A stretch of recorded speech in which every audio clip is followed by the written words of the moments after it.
தமிழக அமைச்சர்கள் சிலரும் நாடாளுமன்ற உறுப்பினர்கள் சிலரும் மத்திய நிதியமைச்சர் அருண் ஜேட்லியை சந்திக்க உள்ளனர். இதுகுறித்த கூடுதல் விவரங்களை நமது செய்தியாளர் கணபதி வழங்க இருக்கிறார். அவரிடம் தகவல்களை கேட்டு பெறலாம்.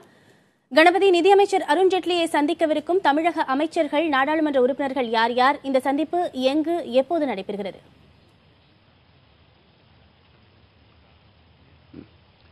இன்று மக்களவையின் துணை சபாநாயகரான தம்பிதுரை தலைமையிலே அதிமுக குழு ஒன்று மத்திய அமைச்சர் அருண் ஜேட்லியை சந்திக்கிறது. இந்த குழுவிலே 3 தமிழக அமைச்சர்கள் இருக்கிறார்கள், 2 நாடாளுமன்ற உறுப்பினர்கள் இருக்கிறார்கள். நாடாளுமன்றத்திலே மக்களவையில் அதிமுகவின் குழு தலைவராக இருக்கும் வேணுகோபால் மற்றும் மாநிலங்களவையிலே அதிமுகவின் குழு தலைவராக இருக்கும் நவநீத கிருஷ்ணன் இருவரும் தம்பிதுரையுடன் நிதியமைச்சரை சந்திக்க செல்கிறார்கள். இதை தவிர 3 தமிழக அமைச்சர்கள் அவருடன் செல்கிறார்கள். அவர்கள் தங்கமணி, ராஜேந்திர பாலாஜி மற்றும் சண்முகம் ஆகியோர். இந்த சந்திப்பு இன்று மாலை 4 மணிக்கு பிறகு கிட்டத்தட்ட 5 மணி அளவிலே நடைபெறலாம் என அருண் ஜேட்லியின் அலுவலகத்தைச் சேர்ந்த அதிகாரிகள் சொல்லியிருக்கிறார்கள். இந்த சந்திப்பு நிகழப்போகும் இடம் இப்போது எனக்கு பின்னால் உள்ள நார்த் பிளாக் என்று சொல்லப்படும் மத்திய அரசு வளாகம். இந்த வளாகத்திலே தான் உள்துறை அமைச்சகம், நிதி அமைச்சகம் போன்ற அமைச்சகங்களின் அலுவலகங்கள் இருக்கின்றன. மத்திய நிதியமைச்சர் அருண் ஜேட்லியின் அலுவலகமும் இந்த வளாகத்திலே தான் இருக்கிறது. இந்த வளாகத்திலே தான் இந்த குழு மத்திய அமைச்சர் அருண் ஜேட்லியை சந்திக்கிறது. மிகவும் முக்கியத்துவம் வாய்ந்த சந்திப்பாக இந்த சந்திப்பு கருதப்படுகிறது. அதிமுக அம்மானியைச் சேர்ந்த முக்கிய பிரமுகர்கள் மத்திய அமைச்சரை சந்திக்க போகின்ற இந்த நிகழ்வுடைய பின்னணி என்ன காரணத்திற்காக இந்த சந்திப்பு நிகழ்கிறது?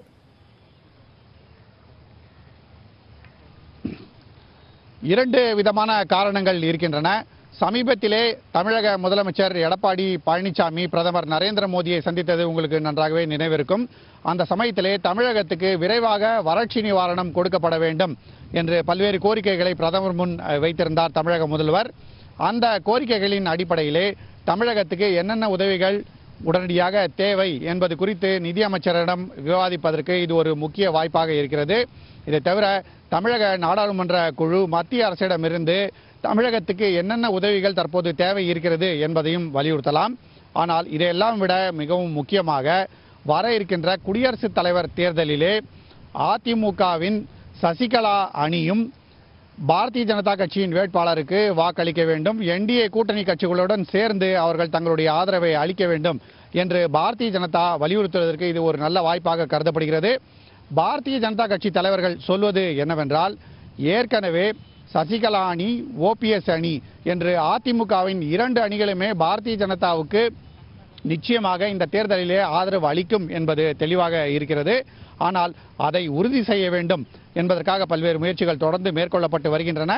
அந்த வகையிலே இன்று இந்த அதிமுக குழு மத்திய அமைச்சர் அருண் ஜேட்லியை சந்திக்கும் போது பல்வேறு விவரங்களை பரிமாறிக்கொள்ள வாய்ப்பு இருக்கிறது.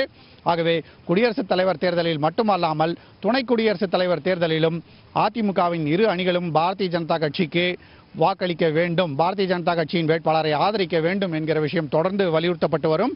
அந்த வகையிலும் இன்றைய கூட்டம் மிகவும் அரசியல் முக்கியத்துவம் வாய்ந்த கூட்டமாக கருதப்படுகிறது என பாரதிய ஜனதா கட்சியின் தலைவர்கள் சொல்கிறார்கள். கணேஷ்,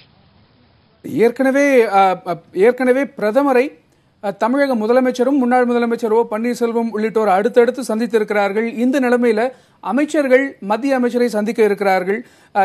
இதன் பின்னணி பற்றி இது அரசு திட்டங்கள் சார்ந்த ஒரு கூட்டமாக மட்டும்தான் எடுத்துக்கொள்ள முடியுமா? வேறு ஏதாவது இதற்கு காரணங்கள் இருக்க வாய்ப்பு இருக்கிறதா? அந்த அரசு துறை வட்டாரங்கள் என்ன சொல்கிறது? அரசியல் ரீதியாக இது மிகவும் முக்கியத்துவம் வாய்ந்த விஷயமாகத்தான் அரசியல் வட்டாரங்கள் கருதுகின்றன. ஏனென்றால் சமீப வாரங்களிலே நாம் தொடர்ந்து பார்ப்பது என்னவென்றால், தமிழகத்தைச் சேர்ந்த பல்வேறு அமைச்சர்கள் தொடர்ந்து டெல்லிக்கு வருகிறார்கள், டெல்லியிலே மத்திய அமைச்சர்களை சந்திக்கிறார்கள். அந்த வகையிலே நிதின் கட்கரி, பியூஷ் கோயல் மற்றும் நிர்மலா சீதாராமன் போன்ற பல்வேறு மத்திய அமைச்சர்களை தொடர்ந்து தமிழக அமைச்சர்கள் சந்தித்து வருகிறார்கள். அதே போலவே பிரதமர் நரேந்திர மோடியை தமிழக முதல்வர் எடப்பாடி பழனிசாமி சந்திக்க வந்தபோது கூட தமிழக அமைச்சர் தங்கமணி டெல்லியிலே இருந்தார். இதை தவிர நாடாளுமன்ற உறுப்பினர்களும் அதிமுக அணியைச் சேர்ந்தவர்கள் இங்கே டெல்லியிலே இருந்தார்கள். இதை போல சந்திப்புகள் தொடர்ந்து நிகழ்ந்து வருவதால் நிச்சயமாக மத்திய அரசுக்கும் தமிழக அரசுக்கும் உறவு எப்படி இருக்கும், அரசியல் ரீதியாக தமிழக அரசு எந்த வகையிலே நடவடிக்கைகளை எடுக்கும், மத்திய அரசின் நடவடிக்கைகளின் தாக்கம் தமிழகத்திலே எந்த மாதிரியாக இருக்கும் போன்ற பல்வேறு விஷயங்கள் நிர்ணயிக்கப்படுவதற்கான வாய்ப்புகள் இருக்கின்றன. குறிப்பாக மத்திய அரசின் கொள்கைகளை தமிழக அரசு ஆதரிக்கிறதா, எதிர்க்கிறதா, அதே போலவே தமிழக அரசின் திட்டங்களுக்கு மத்திய அரசு நிதியுதவியை தொடர்ந்து அளிக்கிறதா போன்ற விஷயங்களிலே இது போன்ற தொடர்ந்த சந்திப்புகள் முக்கியத்துவம் வாய்ந்த வகையாக இருக்கின்றன.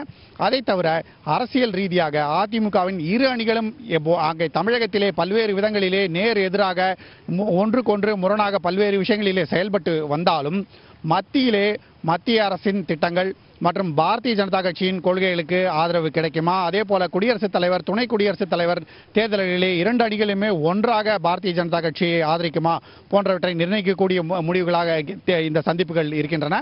ஆகவேதான் இந்த சந்திப்பு அரசியல் ரீதியாகவும் சரி, மற்ற அரசாங்க ரீதியாகவும் சரி இந்த சந்திப்பு மிகவும் முக்கியத்துவம் வாய்ந்ததாக கருதப்படுகிறது. கணேஷ்.